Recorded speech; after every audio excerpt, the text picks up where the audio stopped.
नमस्कार। हामीले खाने खाना र हामीले लिने औषधि यिनीहरूलाई हामी अक्सर दुई छुट्टा-छुट्टै कुरा सोच्छौं, हैन त? तर के होला यदि मैले भने तपाईले बिहान खाएको नास्ताले तपाईको औषधि कि त बेकामे बनाइदिन्छ कि झनै खतरनाक? हो, आज हामी यही औषधि र खानाको अनौठो र कहिलेकाहीँ ज्यादै जोखिमपूर्ण सम्बन्धबारे खोज्दैछौं। कहिले सोच्नु भएको छ हामीले हरेक दिन खाने सामान्य खाना गलत औषधिसँग पर्यो भने ज्यानै लिन सक्छ? सुन्दा अलि डरलाग्दो लाग्छ, तर यो एउटा यस्तो गम्भीर सत्य हो जसलाई हामीले नजरअन्दाज गर्नै मिल्दैन। ल, आजको हाम्रो यात्रा कस्तो हुन्छ त हेरौँ है त।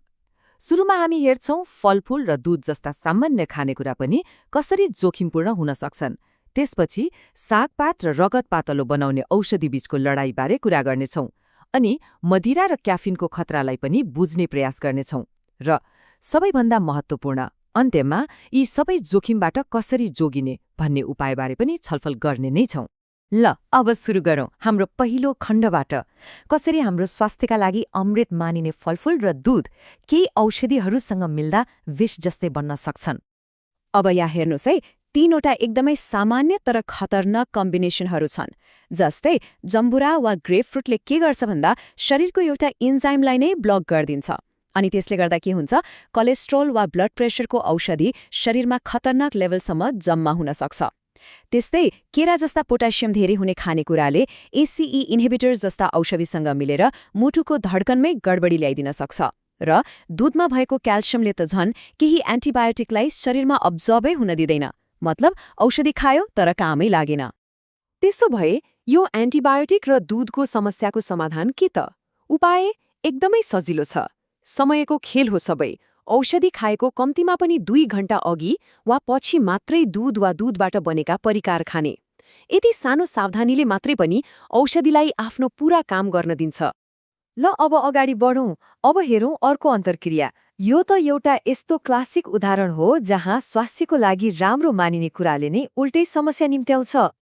यहाँ त सिधै लडाई छ। भनौँ न, एकातिर पालुङ्गो जस्ता हरियो सागपातमा भिटामिन के हुन्छ जसले हाम्रो रगतलाई जम्न मद्दत गर्छ। अर्कोतिर वारफेरिन जस्ता औषधिले ठिक उल्टो काम गर्छ, मतलब रगतलाई पातलो बनाइराख्ने। देख्नुभयो, दुईको उद्देश्य नै एकअर्काको ठिक विपरीत छ। तर यसको मतलब यो होइन कि सागसब्जी खाने छोड्नुपर्छ। बिल्कुलै होइन। यहाँ सबैभन्दा महत्त्वपूर्ण कुरा के हो भने निरन्तरता वा एकरूपता। यदि नियमित रूपमा थोरै साग खाने बानी छ भने त्यही मात्रालाई सधैँ कायम राख्नुपर्छ। समस्या तब सुरु हुन्छ जब अचानक कहिले धेरै खाइदिने, कहिले पुरै छोडिदिने गरिन्छ। यसले औषधिको सन्तुलन नै बिगार्दिन्छ। अब कुरा गरौँ हाम्रो दैनिक जीवनका दुई यस्ता पेय पदार्थको, मदिरा र क्याफिन। यिनीहरूले निम्त्याउन सक्ने खतराहरू पनि गम्भीर छन्। यहाँ हामी सानोतिनो गल्तीको होइन, जानै जान सक्ने खतराको कुरा गर्दैछौँ। सोच्नुहोस् त, मदिरा र केही पेनकिलर वा मधुमेहको औषधिलाई सँगै लिँदा सिधै कलेजो फेल हुन सक्छ वा सास नै रोकिन सक्छ। अर्कोतिर हामीले हरेक बिहान पिउने कफीले थाइरोइडको औषधिलाई लगभग बेकामको बनाइदिन सक्छ, जसले गर्दा शरीरको पुरै मेटाबलिजममा नै असर पर्छ। त्यसो भए कफी र चिया पिउनेहरूले के गर्ने त? नियम एकदमै सरल छ। पहिले औषधि, त्यसपछि मात्रै पेय। आफ्नो औषधि र बिहानको चिया कफीको कप बीच कम्तीमा आधा घण्टादेखि 1 घण्टाको ग्याप राख्नुहोस्। यति गर्दा औषधिले आफ्नो काम गर्नलाई पर्याप्त समय पाउँछ। ल, अब हामीले जोखिमहरू त बुझ्यौं। अब लागौं सबैभन्दा महत्त्वपूर्ण पाटोतिर। यस्तो जोखिमबाट सुरक्षित रहन आखिर गर्ने के त? आफूलाई सुरक्षित राख्न यी तीनवटा सुनौला नियमहरू सधैँ याद राखौं। पहिलो, लेबल पढ्ने बानी बसालौं, किनकि धेरैजसो चेतावनी त्यही लेखिएको हुन्छ। दोस्रो, सोध्न नहिचकिचाउँ। डाक्टर वा फार्मासिस्ट इन्टरनेटभन्दा धेरै भरपर्दो स्रोत हो। र तेस्रो, आफै अनुमान नगरौँ, किनकि स्वास्थ्यको मामिलामा अन्दाज लगाउनु नै सबैभन्दा ठूलो जोखिम हो।